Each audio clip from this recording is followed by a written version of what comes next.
사도행전 말씀을 계속해서 봅니다.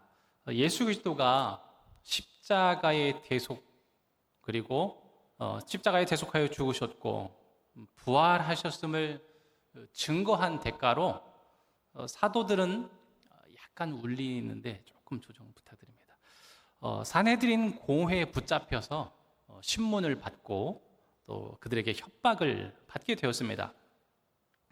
근데 사도들은 자신의 몸을 죽일 수는 있어도 영혼은 능히 어쩌지 못하는 그 사람들 앞에서 전혀 주눅들지 않았고 오히려 그들 앞에서 담대하게 그리스도 예수의 복음을 선포하였습니다.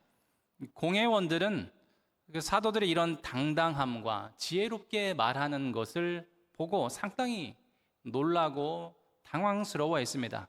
또 백성들을 의식해서 이 사람들을 잡긴 했지만 어떻게 죄를 물어 벌 주지는 못하고 풀어줄 수밖에 없었습니다. 다만 다시는 예수 그리스도의 복음을 전파하지 말라고 재차 위협한 후에 놓아주게 됩니다.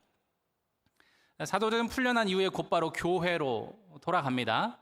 그리고 있었던 일들을, 그리고 제사장들과 장로들이 자신들에게 어떻게 위협하였는가를 전하게 됩니다.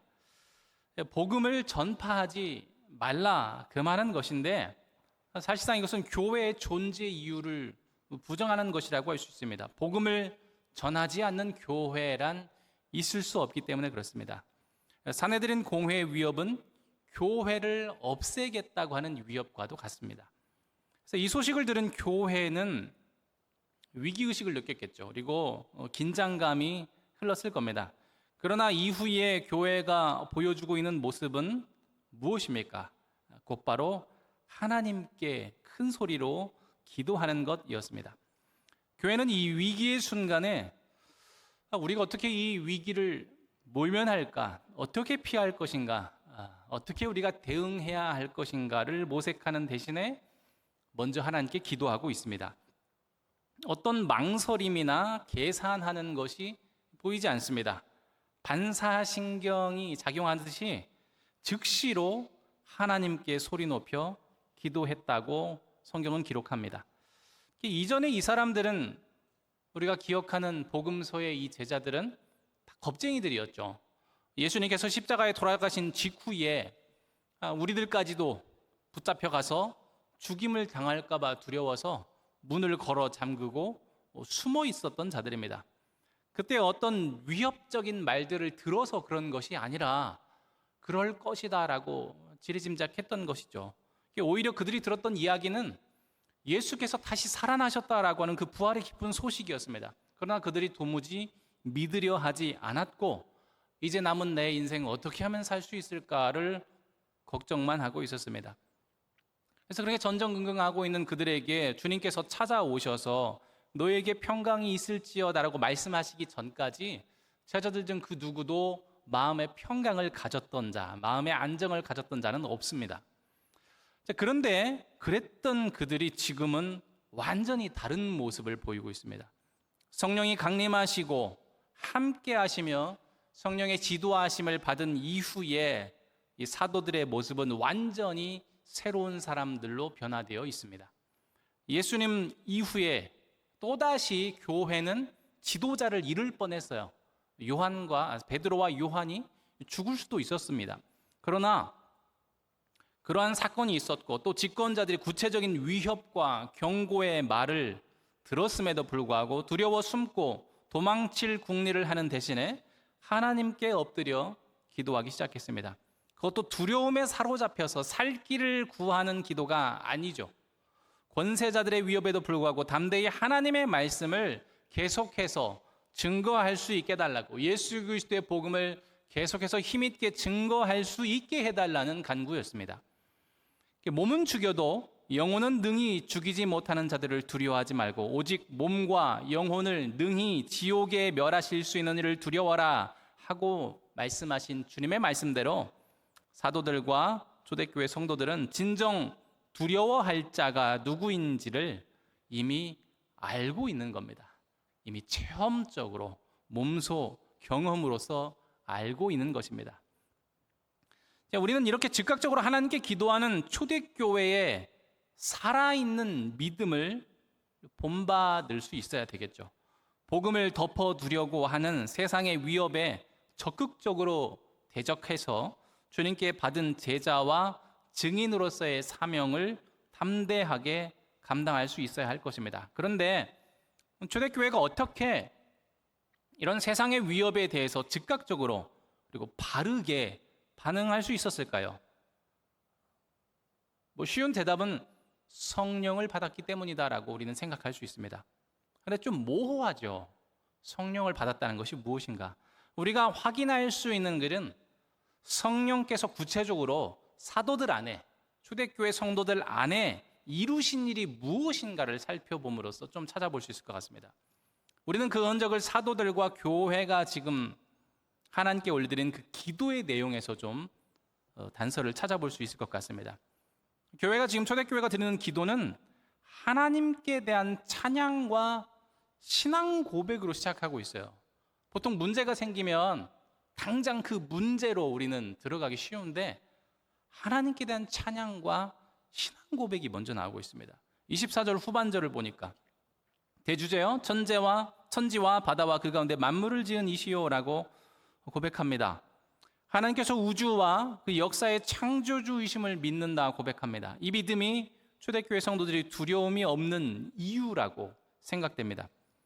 어떻게 그들은 하나님께서 창조주이심을 확실히 믿을 수 있게 되었을까요? 먼저는 성령께서 그들에게 임하셔서 중생의 은혜를 베풀어 주셨기 때문입니다. 죽었던 자들이 살아났기 때문에 이제 의의 말씀에 대해서 배울 수 있게 됩니다. 그래서 하나님을 하나님으로 고백할 수 있게 된 것입니다. 거듭난 그들은 성령으로부터 하나님의 말씀을 배울 수 있게 됩니다. 말씀과 함께 역사하시는 성령을 통해서 하나님이 그저 조상들로 들어왔었던 전설 속의 어떤 분이 아니고 혹은 성경 안에 갇혀있는 문자 속에나 있는 그런 이름이 아니라 살아있는 하나님으로서 직접 체험하고 경험하고 소통할 수 있는 분으로서 하나님께 대한 산 지식을 이제 가질 수 있게 된 것입니다. 그런데 말씀은 하나님이 세상을 창조하셨고 이 세상의 주인이시라 가르치는 데서 멈추지 않죠. 하나님은 창조하신 세상에 대한 분명한 계획과 목적을 가지신다고 성경은 가르칩니다. 하나님의 목적은, 창조의 목적은 당신의 영광으로 충만한 완전한 나라를 만드시는 데 있습니다. 그 과정 속에서 불가피하게 인간의 타락이 허용됩니다. 그리고 그 타락으로 인한 상실과 부패와 오염으로부터 하나님은 이 세상을 다시 구원하시고 회복시키는 과정을 거쳐서 그의 나라를 완성되도록 하십니다. 하나님의 구체적인 계획과 목적을 달성하는 핵심적인 역할은 누가 하는가? 예수 그리스도가 담당하신다라고 성경이 가르치고 있습니다. 그리스도는 이미 오셔서 십자가에서 죽으심으로 그리고 무덤에서 부활하심으로써 결정적으로 모든 일을 다 성취하셨습니다. 이제 다시 오심으로써 하나님께서 계획하신 그 나라가 완성될 것이라고 성경은 우리에게 가르칩니다. 제자들은 이런 가르침을 성령을 통하여서 배우게 된 것입니다. 예수 그리스도를 더욱 온전하게 믿게 되었을 겁니다. 과연 우리의 스승이셨던 예수가 성경이 예언한, 성경에서 약도된 그 메시아 그리스도임이 분명하시다는 확신을 가졌을 겁니다. 성경이 말씀하는 모든 것이 바로 자신들이 친히 경험했던 예수님에게로 향하고 있다는 사실을 분명하게 깨달은 것입니다. 하나님은 하늘과 땅을 창조하신 대주제이시며 그리고 예수 그리스도를 통하여서 우리를 구원하시고 하나님의 나라를 완성하시는 분이라는 신앙 고백이 이렇게 논리적으로 전개되고 있고 이제 예수 그리스도는 누구신가를 고백하게 됩니다. 25절과 26절에 또 주의 종 우리 조상 다윗의 입을 통하여 성령으로 말씀하시기를 어찌하여 열방이 분노하며 족속들이 허사를 경영하였는고 세상의 군왕들이 나서며 관리들이 함께 모여 주와 그의 그리스도를 대적하도다 하시니로소이다. 시편 2편의 말씀을 인용하고 있습니다. 하나님이 보내신 구원자 그리스도는 고난받는 메시아임을 고백하는 내용입니다. 그리고 이어서 27절과 28절에 과연 그 말씀대로 이루어졌음을 고백하고 있죠. 27절과 28절. 과연 헤롯과 본디오 빌라도는 이방인과 이스라엘 백성과 합세하여 하나님께서 기름 부으신 거룩한 종 예수를 거슬러 하나님의 권능과 뜻대로 이루려고 예정하신 그것을 행하려고 이 성에 모였나이다. 이렇게 말씀하면서 마침내 주를, 곧 예수를 죽임으로써 하나님께서 계획하신 모든 것이 성취되었다고 지금 고백하고 있습니다. 그것을 하나님께 감사하며 찬양하고 있습니다.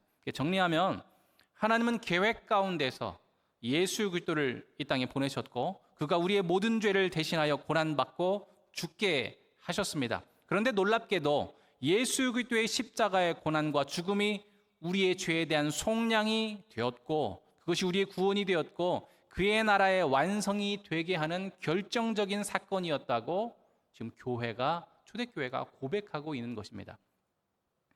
성령께서 교회에 가르치신 핵심적인 복음의 내용이 이것입니다. 초대교회는 예수 그리스도가 지신 십자가가 무엇인가를 확실하게 깨닫게 하신 것입니다. 사도들과 초대교회 성도들의 신앙 고백의 중심, 그것이 무엇인가? 바로 십자가입니다. 그들이 현재의 자신들로부터 지금의 나의 위치로부터 거꾸로 거슬러 올라가 구약의 말씀이 무엇이었는가를 이해하고 그 말씀을 종합하여서 하나님이 누구이신가에 대한 바른 지식을 얻게 되는데 그 시작점, 그것이 출발을 가능하게 하는 그 출발 지점이 십자가의 의미를 깨닫는 데 있습니다. 사도들의 기도가 예수 그리스도의 십자가에 근거하여서 드려지게 됩니다. 그렇게 하나님께 찬송하고 있습니다. 마찬가지로 우리도 하나님께 기도할 수 있는 근거는 예수 그리스도의 십자가에 있습니다. 우리가 예수 그리스도의 십자가를 알지 못하고 아무도 하나님께 기도하거나 하나님과 관계를 누리게 될 수가 없지요. 십자가에 근거한다는 것은 단지 기도만 가능하게 하는 것이 아니겠죠. 초대교회가 그 위급한 상황 속에서도 십자가를 근거한 신앙 고백의 기도를 들을 수 있었다는 것은 그들의 삶의 모든 정황 속에서 항상 십자가를 염두하며 살았다는 것입니다. 십자가를 의지하지 않고 사는 시간이 없음을 증명하는 것입니다. 그들에게 십자가는 곧 삶의 근거이고 이유입니다. 29절과 30절에도 나오는데 29절을 한번 읽어보면 같이 한번 읽어볼까요? 29절입니다. 시작. 주여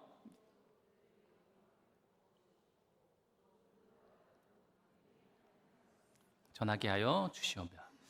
초대교회는 자신들의 위협받는 상황을 이야기할 때 이제도라고 시작하고 있습니다. 이제도 27절 28절에서 고난받은 예수 그리스도를 언급한 직후에 이제도라고 말한다는 것은 예수 그리스도의 고난과 지금 교회가 받고 있는 고난이 무관하지 않다는 것입니다.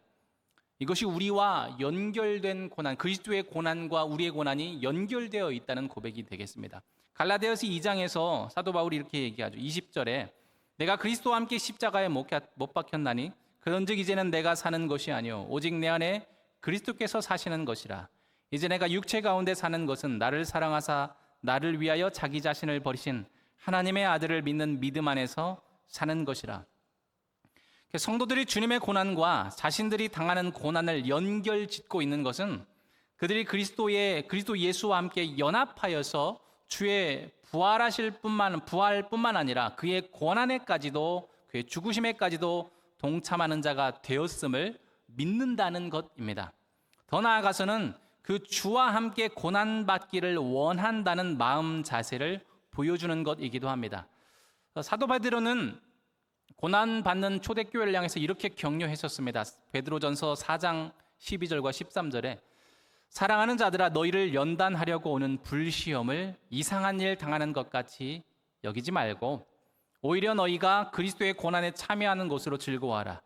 이는 그의 영광을 나타내실 때에 너희로 즐거워하고 기뻐하게 하려 함이라. 오늘 본문에 나와 있는 초대교회 성도들로 이제 자신들이 당하는 고난을 하나님 앞에서 그리스도와 함께 당하는 고난이라고 인식하고 있습니다. 이제 주의 복음을 위해서 당하는 고난은 그리스도와 연합하였다는 은총의 증거로서 새롭게 인식하고 있습니다. 그래서 교회는 더 나아가 더욱 주와 연합하는 은총을 누리기를 소원하게 됩니다. 어떻게 그게 가능하죠? 세상의 위협 중에도 담대히 하나님의 말씀을 전하게 하여 달라고 간구하는 것에 나타나죠. 곧 우리가 기꺼이 주를 위하여 고난을 받겠다라고 하는 각오입니다. 초대교회 성도들은 어떻게 고난까지도 그리스도와 연합하는 은총으로 인식할 수 있게 됩니까? 나아가서 그리스도의 남은 고난에까지도 더욱 참여하기를 소원할 수 있게 되었습니까?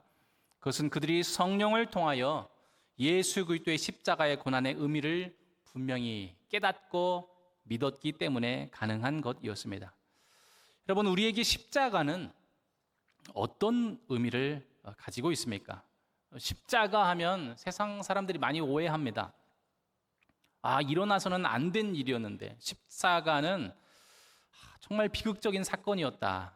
어떻게 이런 실수를 할 수 있지라고 세상 사람들은 말합니다. 그러나 하나님이 대주제시며 천지와 바다와 그 가운데 만물을 지으신 전능하신 하나님이신데 이게 과연 실수일 수 있을까요? 예수님도 성자 하나님으로서 창조의 하나님이시고 또 세상을 섭리하시는 하나님이십니다. 이 땅에 인간으로 계실 때에도 포도주를 물로 변하게 하고 소경의 눈을 뜨게 하고 앉은 뱅이를 걷게 하고 오병이어의 사건을 일으키시고 죽은 나사로가 다시 살아나게 하시고 바람과 파도도 잠잠하게 하시고 사람의 마음속에 있는 생각까지도 읽을 수 있는 분이었습니다. 심지어 12군단 더 되는 천사까지도 소환하실 수 있는 분이었습니다. 그런데 그 주님이, 그 권능의 주께서 사람들의 실수와 잘못을 어쩌지 못해서 비극적으로 죽임을 당하셨다고 하기는 어려운 일입니다. 또 사람들은 십자가는 어떤 윤리적인 본보기일 뿐이다라고 얘기하기도 합니다. 십자가를 오용하는 평화주의자들은 예수의 십자가 지심을 비폭력 저항의 어떤 본보기처럼 말하기를 좋아합니다. 그러나 주님은 윤리, 도덕 혹은 개혁의 본을 보여주시기 위해서 말없이 십자가를 지신 것이 아닙니다. 또는 십자가는 인간의 잘못된 행동이었는데 하나님이 마침 지혜롭게 잘 대응하시는 것이다. 긍정적으로 잘 그것까지도 활용하셨다라고 이야기합니다. 이게 맞는 말이긴 한데 완전히 맞는 말은 아닙니다. 오늘 본문에서 확인됐듯이 왜냐하면 이것이 그리스도 예수의 죽음은 하나님의 계획이자 성취였기 때문에 그렇습니다. 어쩌다가 사람들이 일으킨 하나님이 예상치 못하게 일어난 일에 대해서 잘 임기응변하신 것이 아니라 이 모든 일이 예수가 십자가에 못 박혀 죽는 것 자체가 하나님께서 세상을 구원하시는 계획이요 또한 성취였기 때문에 그렇습니다. 십자가의 참된 의미가 무엇입니까? 로마서 3장에서 사도 바울이 이렇게 말합니다. 25절과 26절입니다. 이 예수를 하나님이 그의 피로써 믿음으로 말미암는 화목제물로 세우셨으니 이는 하나님께서 길이 참으시는 중에 전에 지은 죄를 간과하심으로 자기의 의로우심을 나타내려 하심이니 곧 이때에 자기의 의로우심을 나타내사 자기도 의로우시며 또한 예수 믿는 자를 의롭다 하려 하심이라. 예수 그리스도의 십자가는 하나님의 창조의 목적을 거슬러 타락한 그 인간을 포기하지 않으시고 다시 회복시키고자 하신 하나님의 사랑과 또 그 죄를 반드시 벌하시는 하나님의 공의를 증명하는 것이었습니다. 예수가 대속제물로 십자가에 죽으심으로써 우리는 죄사함을 받아 의롭다함을 얻었고 하나님은 자신의 의의 속성과 자신이 베푸신 율법을 부정하지 않고 만족시키심으로써 하나님 자신도 의로우심을 나타내셨습니다. 자신의 주께서 십자가에서 우리의 죄를 대속하지 않으셨다면 우리는 결코 구원받고 회복될 수 없었습니다. 뿐만 아니라 사람이 회복되지 않았다면 사람을 통하여 하나님의 창조 세계를 영화롭게 하기 원하셨던 하나님의 창조 계획도 이루어질 수 없었습니다. 그러므로 십자가 없이 하나님의 나라의 회복과 완성은 불가능한 것입니다. 예수 그리스도의 십자가는 인간사의 있어서는 안 되었던 최악의 비극적 사건이 아닙니다. 오히려 반드시 필요했습니다. 진짜 비극은 예수님이 십자가에서 죽으신 것이 아니라 십자가의 의미를 알지 못하고 오해하고 있는 것이 비극입니다. 여러분은 십자가를 어떻게 바라보고 계십니까? 우리는 종종 십자가를 감상적으로 대합니다. 패션 오브 크라이스트 같은 기독교 영화, 예수 그리스도의 고난을 그리는 어떤 이야기나 드라마나 영화들을 볼 때 마음의 준비를 하죠. 눈물 짤 준비를 합니다. 이렇게 울어야지 된 것 같고 눈물 안 나면 좀 정상적인 그리스도인이 아닌 것처럼 스스로 느껴질 때도 있습니다. 그러나 우리는 십자가를 훨씬 더 큰 의미로 바라볼 수 있어야 합니다. 이 십자가는 하나님의 나라를 완성하는 키였습니다. 예수 그리스도가 십자가에 죽으셨어야 우리는 살았고 우리가 살아야 하나님의 나라가 완성되는 것입니다. 참된 그리스도인은 예수 그리스도가 십자가에서 자기 생명으로 나를 살리셨다는 것을 경험한 사람들입니다. 그 십자가에서 그리스도와 함께 죽고 다시 그리스도와 함께 살아난 사람들이 그리스도인들입니다. 그래서 이제 우리의 삶이 나를 사랑하사 나를 위하여 자기 몸을 버리신 하나님의 아들을 믿는 믿음 안에서 산다고 고백하면서 살아가게 됩니다. 성도들은 단 한순간도 십자가를 잊은 채로 살아갈 수 없습니다. 십자가의 의미를 깨닫는 경험은 마치 우리의 영혼에 결코 지워지지 않는 어떤 흔적이라고 볼 수 있습니다. 그리스도의 손과 발에 남겨진 못자국과 같이 주와 함께 십자가에 죽고 그리스도와 함께 다시 살아난 성도는 분명한 성도로서의 표식이 나타날 수밖에 없는 것입니다. 오늘 말씀을 정리하고 함께 기도의 자리로 나아가면 좋겠습니다. 사랑하는 성도 여러분, 우리가 주의 뒤를 따르는 성도의 인생에는 여러 위협과 고난이 찾아오게 됩니다. 그러나 그 어떤 위협과 어려움 속에서도 우리로 항상 바르게 생각하게 하고 또 옳은 길을 선택할 수 있도록 하는 표식이 있습니다. 곧 예수 그리스도의 십자가입니다. 여러분은 성도를 바른 길로 이끄는 이 표식을 항상 주의 깊게 바라보고 계십니까? 초대교회 성도들 같이 십자가를 사랑하고 있으십니까? 내가 무엇을 바라보고 있는지 우리는 어떻게 판단할 수 있을까요? 내가 신앙으로 인하여 당하는 고난을 겪고 있는가? 내가 그리스도와 연합한 은총으로서 이 고난을 재해석하고 있는가? 나아가서 그리스도와 연합하는 이 은총을 더욱 누리기를 소원하고 있는가? 그래서 기꺼이 고난을 감수하고 고난 중에도 여러 위협 중에도 복음의 증인으로서 살기를 결단하며 살고 있는가? 우리가 이것으로 확인해 볼 수 있을 것 같습니다. 누구나 자신 있게 예라고 대답하기는 어렵죠. 그러나 초대교회 성도들도 마찬가지로 우리와 같은 성정의 사람들이었습니다. 그들도 성령이 아니시면 십자가를 알지 못했고 그들도 기꺼이 고난을 감수하는 순종을 행할 수 없었을 것입니다. 그러므로 이 시간 우리가 오늘 이 밤에 기도할 때 하나님 우리에게 다시금 새롭게 받는 것처럼, 새롭게 받는 것은 아니지만 마치 새롭게 우리에게 부어지는 것처럼 성령으로 우리에게 충만케 해달라고 기도할 수 있기를 바랍니다. 다시 우리에게 성령으로 충만하게 하셔서 십자가의 의미를 분명하게 깨닫는 은혜가 있기를 간구할 수 있으면 좋겠습니다. 31절 말씀과 같이 빌기를 다함에 무리가 다 성령이 충만하여서 담대히 하나님의 말씀을 전했다 했습니다.